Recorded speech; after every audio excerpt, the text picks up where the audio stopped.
الحمد لله وسلام على عباده الذين اصطفى اللهم صل وسلم على نبينا محمد صلی اللہ علیہ وسلم اما بعد حضرت محترم قصر نماز کے متعلق ہمارا ٹاپک چل رہا تھا۔ آج کا جو ہمارا سبق ہے نمازوں کو جمع کرنے کے متعلق سفر کی حالت میں۔ سب سے پہلے تو کل جو میں نے بات بیان کی تھی کہ اگر امام کے پیچھے نماز پڑھے یا منفرد نماز پڑھے تو اس میں ایک بات جو ایک بھائی نے میری ذہن نشین کروائی کہ اگر امام مسافر ہو تو اس کے پیچھے نماز ہم 2 رکعتیں ہی پڑھیں گے جس طرح وہ نماز پڑھے گا، اور اگر اس کے پیچھے کوئی مقیم نماز پڑھتا ہے وہ 2 رکعتیں پڑھ کے پھر دوبارہ اٹھ کے 2 اپنی رکعتیں پوری کرے گا۔ اور لیکن اگر کوئی مسافر کے پیچھے نماز پڑھتا ہے تو وہ اپنی 2 رکعتیں پڑھے گا۔ لیکن اگر کوئی مسافر مقیم امام کے پیچھے نماز پڑھتا ہے تو وہ اپنی 4 رکعتیں پڑھے گا امام کے پیچھے۔ اور اگر کوئی امام مسافر کے پیچھے نماز پڑھتا ہے، یعنی کہ مسافر امام ہے اور مقیم نماز پڑھنے والا ہے، تو وہ 2 رکعتیں پڑھ کے پھر 2 اپنی اٹھ کے دوبارہ پوری کرے۔ تو آگے جو آج کا سبق کہ نمازوں کو جمع کرنے کے متعلق 3 اقسام آتی ہیں، ایک جمع تقدیم،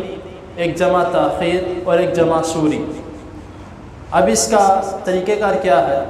کہ جمع تقدیم میں یہ ہے کہ ظہر کا وقت ہو، ظہر کی نماز پڑھے سفر کے دوران،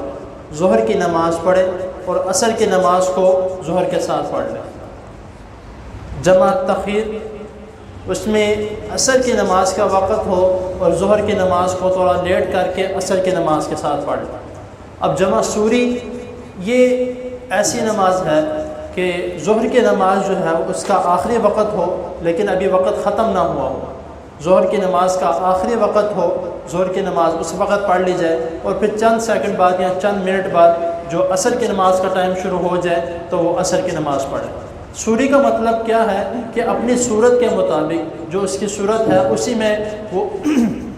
بہرحال رہے، اسی میں رہے تو اس وقت وہ نماز پڑھ لی جائے۔ اب اس میں ایک تھوڑا جو اکثر جو لوگ کہتے ہیں کہ اگر کسی نے سفر پہ جانا ہے تو وہ جس جگہ پہ اس نے نماز پڑھنی ہے، یعنی کہ جس علاقے میں وہ رہتا ہے وہاں پہ نماز پڑھ لے تو اس کے ساتھ ہی عصر کی بھی نماز پڑھ لے۔ یہ طریقہ درست نہیں ہے، کیونکہ رسول اللہ صلی اللہ علیہ وسلم سے یہ طریقہ ثابت ہے کہ جب نبی کریم صلی اللہ علیہ وسلم زوال ختم ہونے کے بعد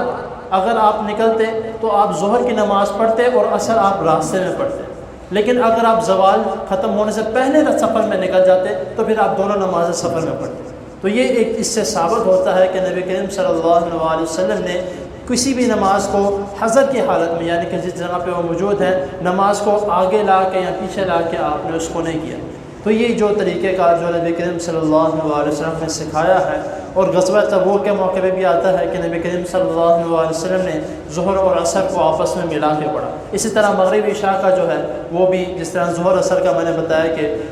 یا تو مغرب کو عشاء کے ساتھ ملا کے پڑھ لے، یا عشاء کو مغرب کے ساتھ ملا کے پڑھ لے، یا عشاء کو تھوڑا لیٹ کر کے اسی وقت پہ پڑھ لے، اور مغرب کو تھوڑا لیٹ کر کے اس کے اپنے وقت میں پڑھ لے، اور عشاء کو تھوڑا جلدی اس کے اپنے وقت میں پڑھ لے۔ تو یہ جو طریقہ کار رسول اللہ صلی اللہ علیہ وسلم نے کر کے دکھایا، اور جس کا صحابہ کرام رضی اللہ تعالیٰ عنہ خود ثبوت دیتے ہیں کہ ہمارے ساتھ نبی کریم صلی اللہ علیہ وسلم نے ایسا کیا، تو اس کا ہمیں خیال رکھنا چاہیے۔ اپنی طرف سے ٹول لگانا یا اپنی طرف سے کہنا کہ اس طرح ہو جانا یہ ٹھیک نہیں ہے۔ بہتر یہ ہے اگر کسی بات کے بارے میں نا علم ہو تو وہ کسی سے پوچھ لیں۔ اللہ تعالیٰ کے حضور دعا ہے اللہ تعالیٰ ہمیں جو سنا